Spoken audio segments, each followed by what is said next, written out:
કનક કનક તે 100 ગુની માદકતા અધિકાય, એક પાય બહોરાય જગ, એક ખાય મતી જાય.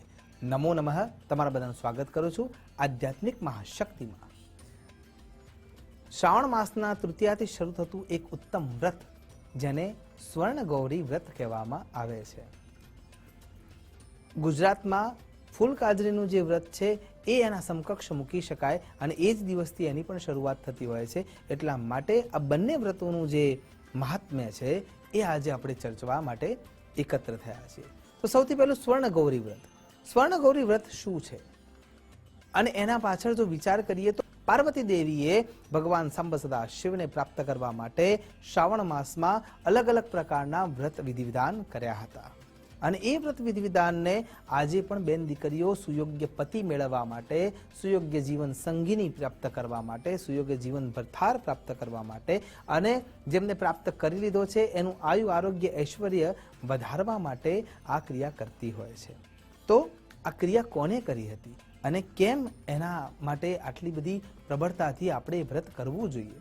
તો જે સ્વર્ણ ગૌરી વ્રત છે એ ભગવતી પરાંબિકા પાર્વતીએ સૌથી પહેલા કર્યું હતું ભગવાન સાંબ સદા શિવને પ્રાપ્ત કરવા માટે અને ત્યારબાદ એમના સમજાવેલા માર્ગ પર ચાલનારા ગંધર્વ કન્યાઓએ પણ આ ક્રિયાઓ કરી હતી. તો શ્રાવણ માસમાં મા પાર્વતીનું પ્રખર તપ જોવા મળે છે. આવું ઉત્તમ પ્રકારનું જ્યારે એ તપ આચરિત કરી રહ્યા છે ત્યારે એમનું શરીર જીર્ણ થતું જાય છે પણ ઉર્જા, તેજ, ઓજ, લાવણ્યતા વધતી જાય છે અને એવા સમયમાં સપ્તર્ષિઓ ભગવાન સાંબ સદા શિવની અનુકંપાને સમજીને દેવી પાર્વતીની પરીક્ષા લેવા માટે આવે છે અને ત્યાં સુધીમાં તો માં ભગવતીના પંચ પ્રાણ સિદ્ધ થઈ ચૂક્યા છે. સપ્ત ધાતુઓ છે એ ઉર્ધ્વગામી બની ગઈ છે. બ્રહ્મચર્યનું પાલન કરેલું હોવાથી બ્રહ્મ તત્વ શરીરના રોમે રોમમાં વ્યાપ્ત થઈ છે અને એવા સમયે ભગવતીની જે તપશ્ચર્યા છે એ ચક્રો રૂપે શરીરના અંદર આંદોલિત થઈ રહી છે.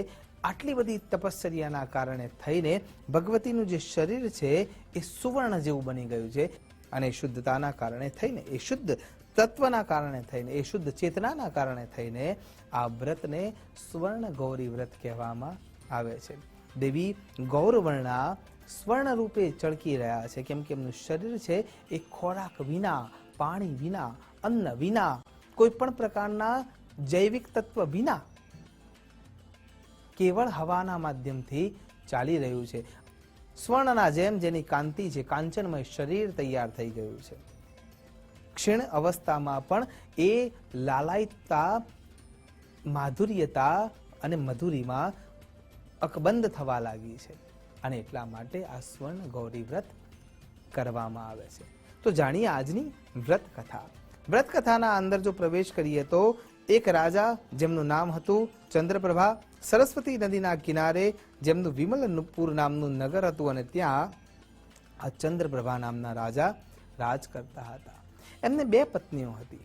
બંને પત્નીઓ સુયોગ્ય હતી પણ પહેલી જે પત્ની હતી એ તર્ક વિદ્યાથી જ પોતાની વાતને માનવા અને મનાવવામાં માનતી હતી અને બીજી જે પત્ની હતી એ આસ્થાવંત હતી.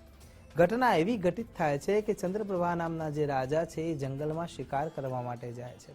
શિકાર કરવા માટે જાય છે.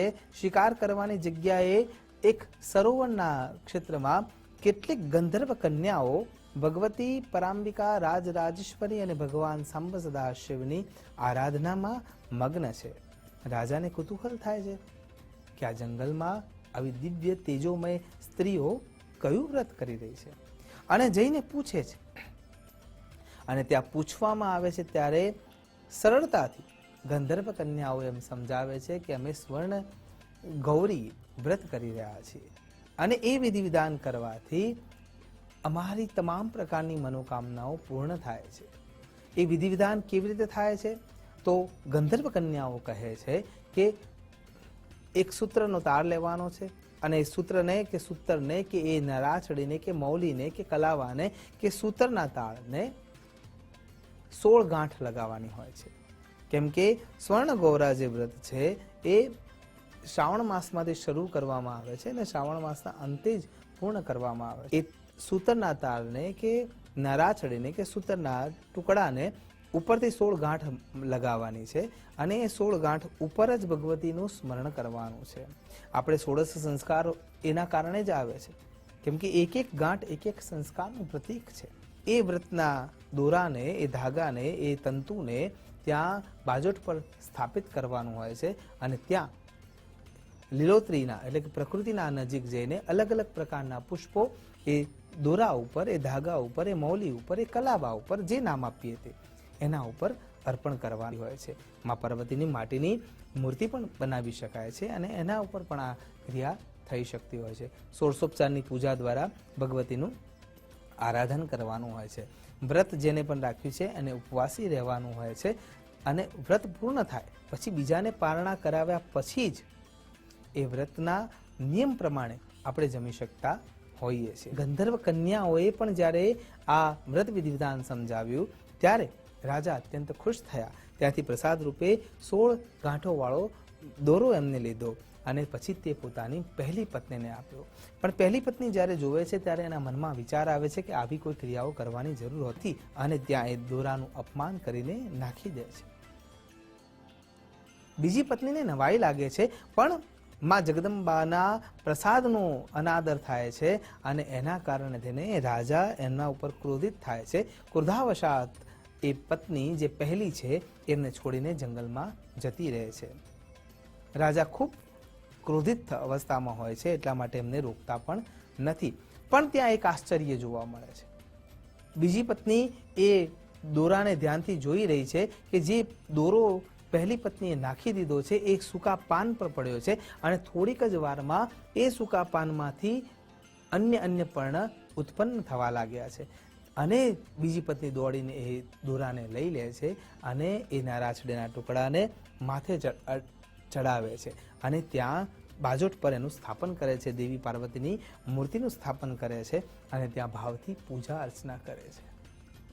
થોડાક જ સમયમાં એ પોતાના પતિના એટલા નજીક આવી ગઈ છે કે જેના કારણે એને સંપૂર્ણ સાંસારિક સુખો ભોગવવા મળી રહ્યા છે અને આ તરફ જે પહેલી પત્ની જંગલ તરફ પ્રયાણ કરી રહી છે એને અનેક પ્રકારના દુઃખ અનુભૂત થવા લાગ્યા છે.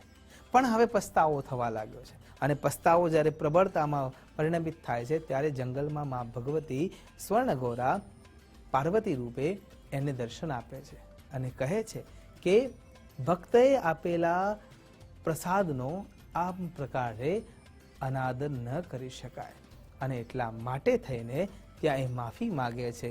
ફરીથી પાછા પોતાના પતિના ઘરે આવે છે.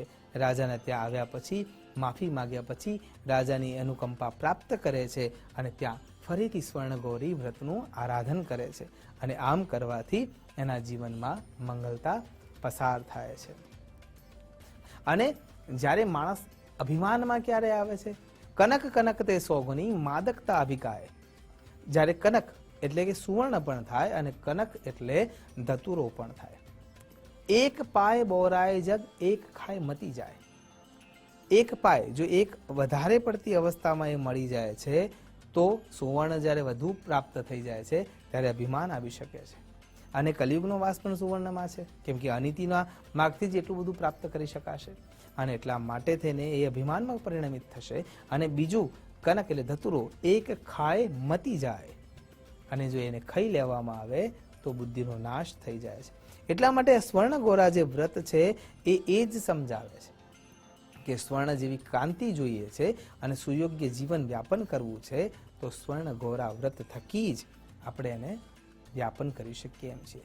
આશા કરું છું માં પાર્વતી સ્વર્ણગોરા રૂપે આપણા સૌના ઘરમાં પ્રવેશ કરે, આપણા સૌના હૃદયસ્થ જીવ ભાગમાં કે શિવ ભાગમાં પ્રવિષ્ટ થઈને આપણને શિવ તત્વ સુધી લઈ જવા માટે અંગીકાર કરાવી શકે એ જ અભ્યર્થના સાથે નમો નમઃ.